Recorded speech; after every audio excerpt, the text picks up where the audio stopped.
Hi there, fellow investors. Warren Buffett just published what could be one of his last Thanksgiving letters, and in it are 3 investment rules that might just prevent you from panic selling during the next 50% market crash. In this letter, Buffett addresses the volatility that we all face and that even Berkshire Hathaway can go down 50%. But here's what separates successful long-term investors from those who lose money. How to respond when that happens. Today I'm breaking down 3 lessons from this letter, and the third one completely changed my mind on how I think about portfolio mistakes. The first lesson is to accept volatility. Buffett writes, "Our stock price will move capriciously, occasionally falling 50% or so, as has happened 3 times in 60 years under present management. Don't despair, America will come back, and so will Berkshire shares." And he is referring to the times after the dot-com bubble burst in 1999 and 2000. Berkshire came down 50%, and also in the 2008 financial crisis, the stock fell more than 50%. But the key difference to note here is that this is just the price that we are seeing. What is important to have a look at are the fundamentals. And if you have a look at the revenue, for example, right here, in 2000 and 2008, no matter the time, the revenue went up. And this is what made and makes Berkshire Hathaway a good business.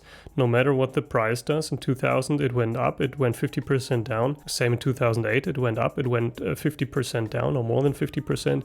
But the revenue, you can see it went sideways a little, but it kept growing and the trend is the same. So when your stock drops 30 or 40%, ask yourself the following question. Has the business changed or just the price? And that's exactly the difference between a buying opportunity and a value trap. Lesson 2 is where Buffett gets brutally honest.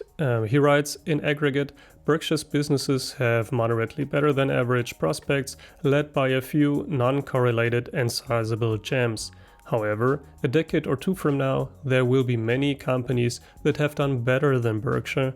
Our size takes its toll." So what is he saying? He's saying that a large company like Berkshire with a market cap of over $1 trillion cannot grow 20 or 30% annually. The math just doesn't add up. It doesn't work. But here's why this can be an advantage for you, because you can invest in companies that have a market cap of $1 billion or $20 billion or even $50 billion, because such companies still have enough runway to grow strongly. So this is actually a competitive advantage of your small portfolio. So you should not copy Warren Buffett's investments, because he's very limited in what he can invest in, but you should invest in what Warren Buffett would have invested in had he the same portfolio size as 30 years ago. And the third lesson is to value humility and accept your mistakes and keep going. Warren writes, "One perhaps self-serving observation. I'm happy to say I feel better about the second half of my life than the first.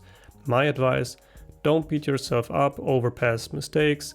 Learn at least a little from them and move on. It is never too late to improve. Get the right heroes and copy them. You can start with Tom Murphy. He was the best." And Buffett made quite some mistakes and big mistakes. You can see Warren Buffett says Berkshire overpaid for Kraft Heinz, for example. He didn't see Microsoft. He didn't see Amazon. He didn't see Alphabet or Google. So he has made some mistakes in his investing career, but it's okay to make mistakes and you can still be successful. What is important though is to be honest to yourself and to maybe keep a journal such as this one, where you write down the stock, whether you bought it or sold it, and the price, and like a journal basically, and an honest thesis in there. So did you buy it for a good reason at a fair price, for example, or have you made a mistake when you sold a stock because you panic sold, or the fundamentals were there and you still sold because the price went up? Be honest to yourself and track this at least for some time, for some transactions, and maybe you will find a pattern right here.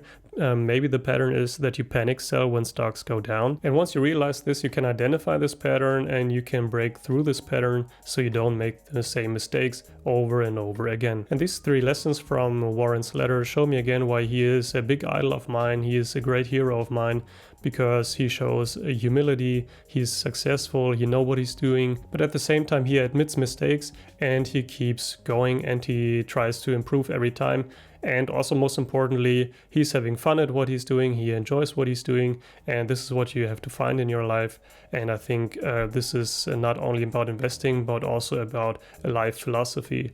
And I think this is really cool. Please let me know if you have one key takeaway from this letter that he published a day ago, or really anything else that Buffett and Charlie Munger gave you with you on your investment journey. I think we all can learn a lot from each other if we discuss things and try to improve together. I will definitely keep trying to analyze stocks like Warren Buffett and Charlie Munger. You can check out my latest video, for example, my latest stock analysis. I hope these analyses help you on your investment journey.